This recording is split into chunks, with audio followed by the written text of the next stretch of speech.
आप सब कैसे हैं बच्चों? आप बताइएगा अपने बारे में। आज मैं 11th का सेट्स जो कल आधा किया था, आज मैं उसके आगे पढ़ाने जा रहा हूँ, तो आप ध्यान दीजिएगा। 11th कल मैंने बतलाया था कि what do you mean by set, set क्या होता है, सेट के टाइप्स कितने होते हैं ये बताए थे। आज मैं आपको इंटरसेक्शन, यूनियन सेट के बारे में बताऊंगा। यूनियन सेट क्या होता है, इंटरसेक्शन सेट क्या होता है, कैसे हम लोग यूनियन ऑफ सेट निकाल सकते हैं और इंटरसेक्शन ऑफ सेट निकाल सकते हैं। ठीक है, आप आगे देखते रहिए। Difference of set, product of set, sorry difference of set कैसे फाइंड करेंगे उसके बारे में बताऊंगा।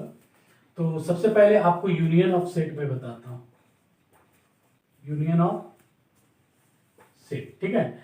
अगर दो सेट का यूनियन हम लोग निकालते हैं, फॉर एग्जांपल अगर सेट ए में एलिमेंट 1 2 3 4 5 है और सेट बी में एलिमेंट अगर 4 5 6 7 8 है, तो आप अगर ए यूनियन बी निकालते हैं, यूनियन का मतलब होता है जो दोनों में कॉमन है वो एलिमेंट वन टाइम लिखेंगे और जो कॉमन नहीं है उस एलिमेंट को भी लिखना है। दैट मीन्स आप लिख सकते हैं 1 2 3 4 5 6 7 एंड 8। ये यूनियन बी हो गया। दो सेट का यूनियन जब हम लोग निकालेंगे तो 1 2 3 4 5 6 7 8 आएगा। नेक्स्ट आता है इंटरसेक्शन ऑफ सेट।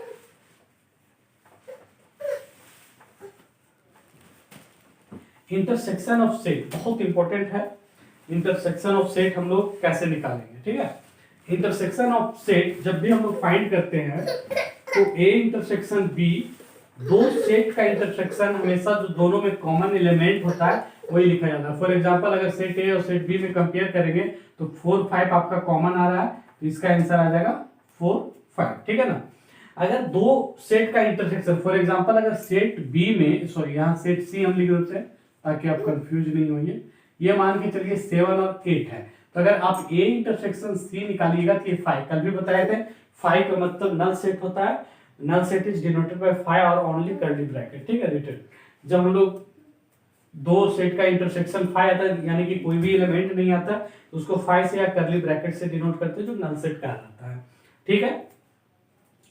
अब हम लोग यहाँ पे एक चीज समझेंगे कि ए इंटरसेक्शन बी में मेरा कॉमन जो आ रहा है 4 5 आ रहा है, these are known as intersecting set. अगर दो सेट ए और बी दिया हुआ है, दोनों में से इंटरसेक्शन निकालते हैं, कुछ ना कुछ एलिमेंट आता है, इसको हम लोग कौन सा सेट बोलेंगे? Intersecting set. Intersecting set. Next आता है डिसजॉइंट सेट। डिसजॉइंट सेट किसको बोलेंगे? यहाँ पे जो एग्जांपल दिए, ए इंटरसेक्शन सी जब निकाले तो 5 आया। दैट मींस कि if you are finding the intersection between two sets and they have no common element, that means कि intersection of both the sets will be 5 और द ओनली कर्ली ब्रैकेट, और you can say this is null set. Then in that case दोनों set क्या कहलाएगा? Disjoint set. Disjoint set का मतलब हुआ दोनों में कोई भी कॉमन एलिमेंट नहीं है, उसको हम लोग डिसजॉइंट सेट बोलते हैं, ठीक है। तो आप इसको कॉपी कर लीजिए या तो स्क्रीनशॉट ले लीजिए, आप समझ जाइएगा, ठीक है। अब आता है डिफरेंस ऑफ सेट हम लोग कैसे फाइंड करते हैं।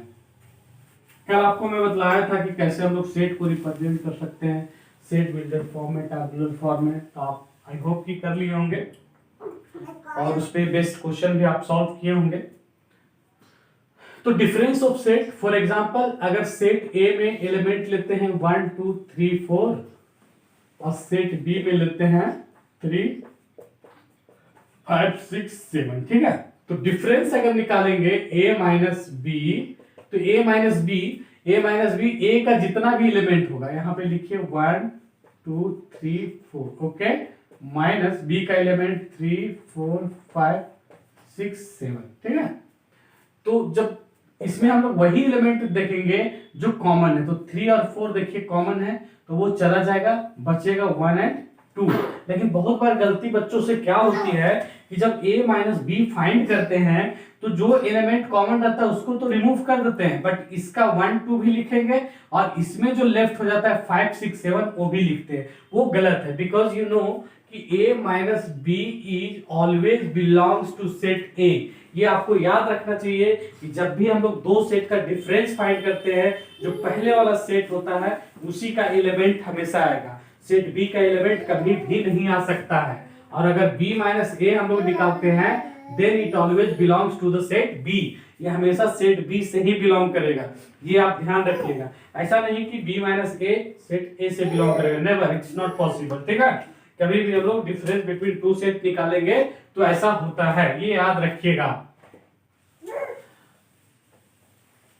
अब हम लोग को अगर यूनिवर्सल सेट दिया हुआ है, ठीक है, यूनिवर्सल सेट दिया हुआ है, कोई मान के चलिए 1 2 3 4 एक्सेट्रा कुछ भी, आपका सेट ए दिया है 1 and 2 फॉर एग्जांपल। तो अगर आपको ए का कॉम्प्लीमेंट निकालना है तो A complement is equal to होता है यूनिवर्सल सेट माइनस ए। अब यूनिवर्सल सेट से ए माइनस कीजिएगा तो 1 2 चला जाएगा, तो ये 3 4 एलिमेंट आएगा। अब यहाँ से एक चीज और आप निकाल सकते हैं रिलेशन, कि ए का कॉम्प्लीमेंट का अगर कॉम्प्लीमेंट निकालते हैं तो ये आएगा, क्योंकि ये अगर फिर इससे सब्ट्रैक्ट करेंगे तो 1 2 बचेगा, दैट इज ए। एक आपका थ्योरम निकलता है, यह प्रॉपर्टी बोल सकते हैं कि if you find the complement of any set और उसका फिर से कॉम्प्लीमेंट फाइंड करते हैं तो वही सेट फिर से आ जाता है। इसके बाद आता है आपका सबसेट, जो बहुत ही इंपॉर्टेंट है। एक चीज आपको यहाँ पे याद रखना होगा कि सबसेट होता क्या है। Firstly, you should know about the phi or the null set. Phi is the subset of all set. Subset of all set. Phi या इसको हम लोग सिर्फ कर्ली ब्रैकेट से ही डिनोट करेंगे।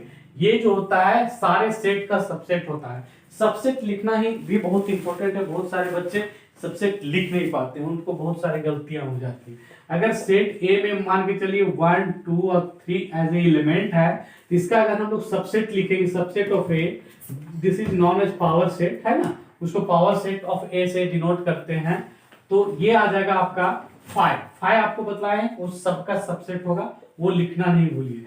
फिर ये 1 होगा, 2 होगा, इंडिविजुअल लेंगे पहले सिंगल सिंगल एलिमेंट, फिर 2 करके लीजिए, 1 2 आएगा, 1 3 आएगा, 2 3 आएगा, और फिर 1 2 3। टोटल एलिमेंट काउंट कीजिए, 1 2 3 4 5 6 7 8 आएगा। दैट मीन्स कि if you require to find the total number of set subset, sorry, total number of subset is equal to 2 to the power 3, यानी जितना भी एलिमेंट होता है, या इसको आप फॉर्मूला लिख सकते हैं 2 to the power n, n belongs to number of element, है ना, ये होता है नंबर ऑफ एलिमेंट। जैसे यहाँ 3 एलिमेंट है तो 2 का power 3 is equal to total number of element 8, यानी this is known as the subset of A. That means you can write 1 is the subset of set A, but this is element of this. यहां से एक properties आपको मिलता है कि कोई भी अगर सबसेट होता है सेट ए का तो वो क्या कहलाएगा, element of power set of A. For example if you right x belongs to set A, sorry x subset of set A, अगर x जो है वो A का सबसेट है तो x क्या कहलाएगा, पावर सेट का एलिमेंट। और अगर इसी का वाइस वर्सा ले लेते हैं, अगर x power set of A का एलिमेंट है तो वो सबसेट कहलाएगा सेट A का। ये हमेशा याद रखिएगा। किसी भी कंडीशन में आपको बहुत सारा प्रॉपर्टीज में बतलाऊंगा आगे चल के, जहां पे इसका इंपॉर्टेंस हो जाता है, और ये हम लोग प्रूफ करेंगे आगे चल के। कैसे प्रूफ करेंगे, बहुधा 11th के एग्जाम में क्वेश्चन पूछा जाता है, ठीक है। तो आज के लिए इतना ही। नेक्स्ट क्लास में आपको मैं बहुत सारा प्रॉपर्टीज बतलाऊंगा। डिफरेंस आप फाइंड करने के लिए सीख गए, यूनियन कैसे निकाला जाता है वो सीख गए, इंटरसेक्शन कैसे निकाला जाता है वो सीख गए। मैं आपको वेन डायग्राम कल बतलाऊंगा और उसमें बहुत सारा प्रॉपर्टीज जो है उसको प्रूफ करके दिखाऊंगा। तो आज के लिए इतना ही। आप लोग पढ़ते रहिए, आगे बढ़ते रहिए और अपने माता पिता का नाम रोशन करते रहिए। आप पढ़ेंगे, आप बढ़ेंगे तो साथ साथ में आपका माता पिता का भी नाम रोशन होगा और अपनी जिंदगी में कुछ ना कुछ कर पाएंगे। तो मेरा आपसे रिक्वेस्ट है कि आप निरंतर पढ़ाई कीजिए और पढ़ाई करके आगे बढ़िए, अपने माता पिता का नाम आगे बढ़ाइए और उनका नाम रोशन कीजिए। Thank you for watching my video.